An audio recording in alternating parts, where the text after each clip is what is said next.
E agora eu queria falar de uma coisa que é um assunto que, cara, eu acho que da Bíblia é um dos assuntos que eu mais estudei, que é escatologia, que são os tempos Finais. finais.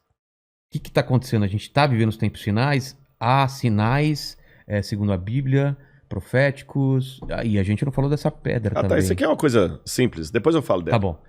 Bom, na verdade, Porque tem esse movimento, né? A claro, pandemia faz parte claro, disso, o anticristo já está aí. Aliás, a gente está perto da segunda volta de claro, eu Cristo. acredito que sim. Sim? Mas vamos lembrar uma coisa. Quando os discípulos perguntaram para Jesus que sinal haverá de tua vinda e da consumação dos séculos, do fim do mundo, Jesus falou assim: olha, cuidado que ninguém engane vocês. Porque Primeira coisa que ele já virão, falou. cuidado, virão muitos em meu nome dizendo eu sou o Cristo, enganarão a muitos. Certamente, isso está em Mateus capítulo 24. Depois, quem tiver uma Bíblia em casa, procure em Mateus capítulo 24. Ele fala o seguinte: certamente vocês ouvirão falar de guerras e rumores de guerras. Não se assustem, ainda não é o fim. Se levantará nação contra nação, reino contra reino. Haverá fomes e terremotos em vários lugares.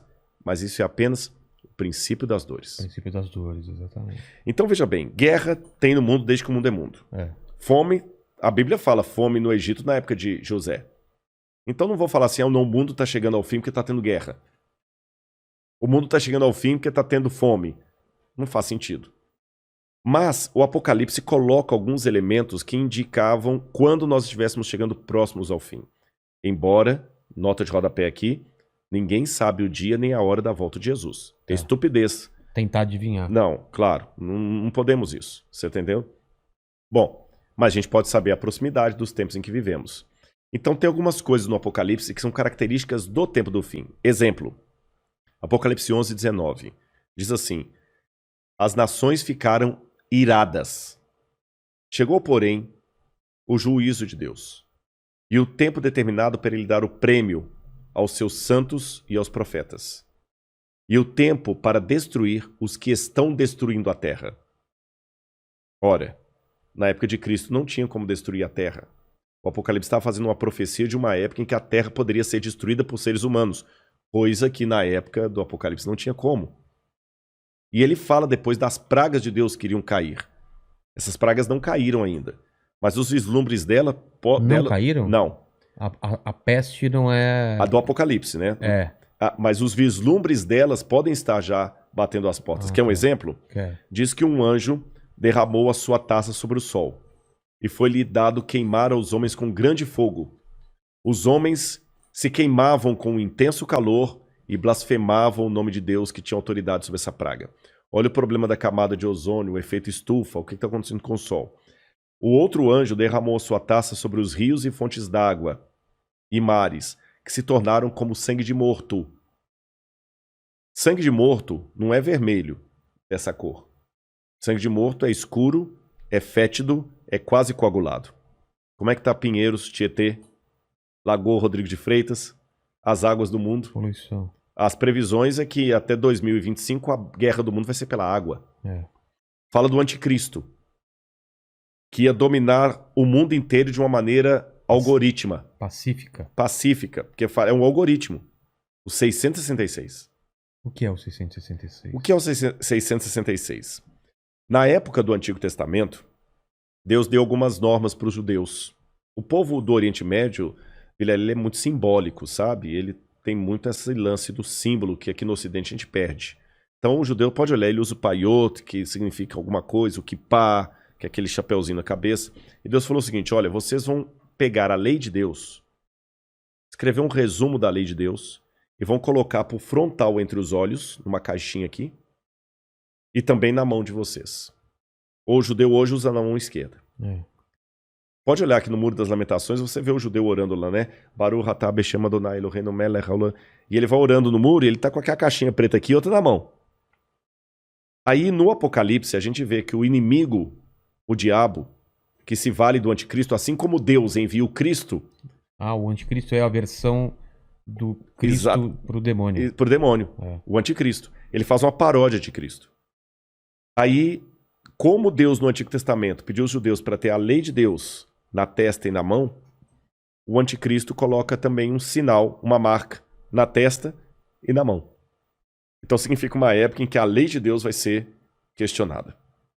Nessa época em que a lei de Deus for questionada, diz o Apocalipse, ninguém poderá comprar nem vender, senão aquele que tem a marca da besta e o número do seu nome. Ora, esse número é 666. Aí muita gente pega isso e fala o seguinte, então vou começar a calcular, Hitler dá 666, o Papa, o Saddam Hussein, Bill Gates, até a Ellen White, que é uma pioneira do Adventismo, ela dá 666, Mandíbula, todo dá 666, né? No grego está o seguinte, aquele que tem entendimento, calcule. E essa palavra calcule no grego ali é a mesma palavra para faça a contabilidade daquilo que o anticristo vai fazer. E o que o Apocalipse deixa bem claro é que o anticristo vai ser a revigoração do Império Romano, que era o inimigo do povo de Deus. E por que 666? Na cultura da Babilônia, o 6 era o número base para você fazer qualquer cálculo. Era um número divino. Tanto é que quando Nabucodonosor ergue uma imagem, ela tinha 60 côvados por 6. 60 por 6. O 6 era um múltiplo divino. E ali você tem o 666, múltiplo de 6. Agora o Apocalipse fala que ele vai controlar a economia. Os povos da terra vão segui-lo. Ninguém vai poder, falando quem pode pelejar com ele. E o que nós estamos vendo agora é um mundo caminhando pela primeira vez na história para uma unificação mundial. De moeda? De tudo. Parece até teoria da conspiração que eu vou falar, mas não é. O mundo está caminhando para uma unificação. Rodrigo, mas nunca. Aqui no Brasil mesmo a gente vê a briga dos de esquerda com os de direita. O pessoal não está entendendo. Essa unificação não significa unificação de mente, mas unificação de propósito. Que é um exemplo que o mundo pode se unir por um propósito, apesar de se odiar mutuamente? A pandemia. Exatamente. O Irã está usando máscara, Israel também está usando máscara. Os palestinos estão jogando foguete lá em Israel, o Hamas, mas o israelense está usando máscara, o palestino também.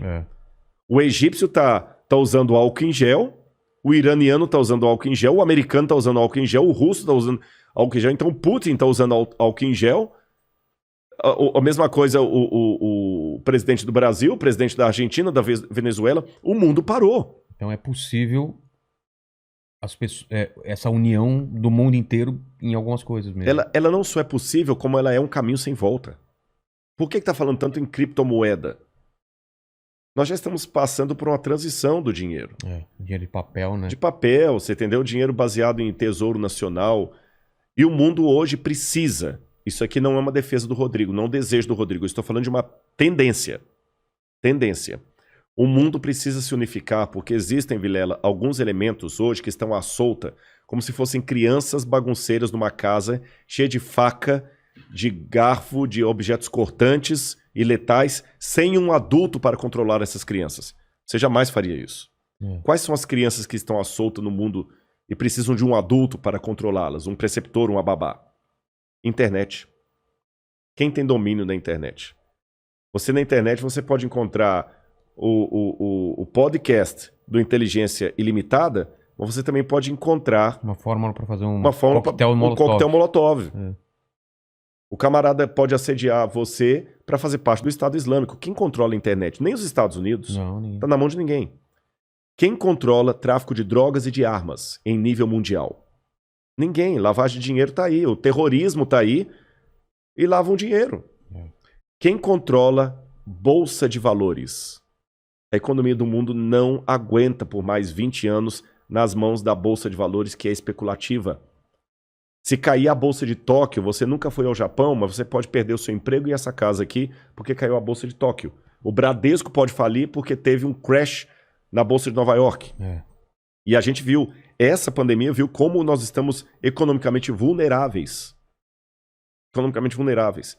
Quem controla o terrorismo mundial? Então esses elementos... mais um. A ecologia. Não quero entrar no debate se a Amazônia é nossa ou não é nossa. O fato é que se a gente não cuidar da Amazônia, o mundo todo se ferra, caramba. Você tá entendendo? Então não tem mais esse negócio assim, é meu. Então hoje a gente precisa de um governo único que com leis mundiais controle a internet, bolsa de valores, que vai desaparecer, o reset tá aí, controla a economia, gastos, terrorismo e tudo mais. E os países, por mais que continue havendo direita e esquerda, situação e oposição, não interessa, Islã e cristianismo, vai precisar se unir, não porque eles se amam, porque não tem outro jeito. E essa união está muito parecida com o caminho de preparação para o anticristo. Agora, a minha questão aqui não é cair naquela esquizofrenia escatológica de achar agora que qualquer coisa eu tenho que evitar porque senão é uma marca da besta. Eu já vi gente, isso aqui é sério, que não quer deixar colocar o revolvinho da temperatura na testa da mão, que aquele é a marca da besta. Calma. Estupidez, não tem nada a ver um negócio desse, gente, tá bom? Agora, quando esse governo único se interpuser entre a minha fidelidade a Deus e a minha fidelidade ao Estado, esse é o único momento em que eu estou livre perante Deus para ter uma desobediência civil, social. Porque a própria Bíblia me ensina a ser obediente às autoridades constituintes. Mesmo quando Nero estava no poder, Pedro escreveu: respeitem as autoridades constituídas. A César o que é de César. Dai César o que é de César. Pague os impostos. Seja um bom cidadão. Que a crise não venha por culpa de vocês. A Bíblia me ensina a ser um bom cidadão. Porém, a própria Bíblia fala: quando o governo der uma ordem... A Bíblia não diz isso explicitamente. Diz assim, em termos filosóficos. Sim. Quando o governo der uma lei que vá contra os mandamentos da lei de Deus, como os companheiros de Daniel na Babilônia, enfrente a morte se preciso for, mas não ceda. Talvez essa seja a diferença de um teólogo apaixonado por Deus e pela Bíblia e alguém que simplesmente é um acadêmico livre. Porque que especialista em literatura inglesa, em sã consciência, teria coragem de morrer por sua interpretação de Shakespeare? Mas a Bíblia é um livro que já levou muitos ao martírio para não abrir mão daquilo que a Bíblia ensina. Falou que a segunda vinda de Cristo está próxima. Mas, segundo os eventos, o anticristo chega antes. Chega antes. Não é? Ele antecede a volta de Jesus. E já está por aqui? Você acha? Eu acredito assim, lendo a Bíblia, o anticristo, ele é um poder, era o poder romano, porque João já falava lá, o anticristo já opera entre nós. E João fala, muitos anticristos já saíram pelo mundo. Ele só está aguardando aquilo que o detém. Então o anticristo naquele tempo era Roma. Os exegetas veem, a besta era Roma. Só que a Bíblia fala, através do apóstolo Paulo, que havia uma grande apostasia do povo de Deus. Que palavra é essa, apostasia? Eles abandonariam a fé, se uniriam a Roma, e Roma no futuro voltaria travestida de cristã, por isso que é o anticristo, nome que não aparece no Apocalipse, mas aparece nas epístolas de João. Ah, tá. Anticristo, anti em grego é aquele que toma o lugar de. Então o anticristo é aquele que toma o lugar de Cristo e vai dominar o mundo.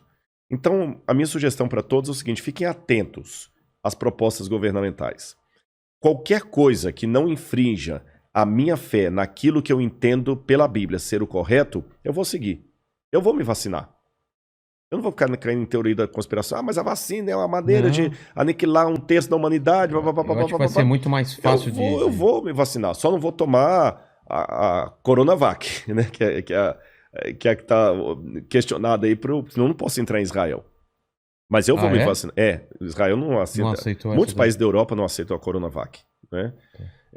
Lamento o Butantan aí, mas a menos que mude o cenário, a Coronavac não está sendo aceita. A Pfizer, ou a Moderna, ou a outra, lá de Oxford. Essas são aceitas. Mas eu vou me vacinar. Você está entendendo? Agora, não vou cair em teoria da conspiração. Agora, o dia que houver uma lei que se interpuser entre a minha fidelidade e aquilo que Deus pediu de mim, aí eu estou disposto a enfrentar até a morte.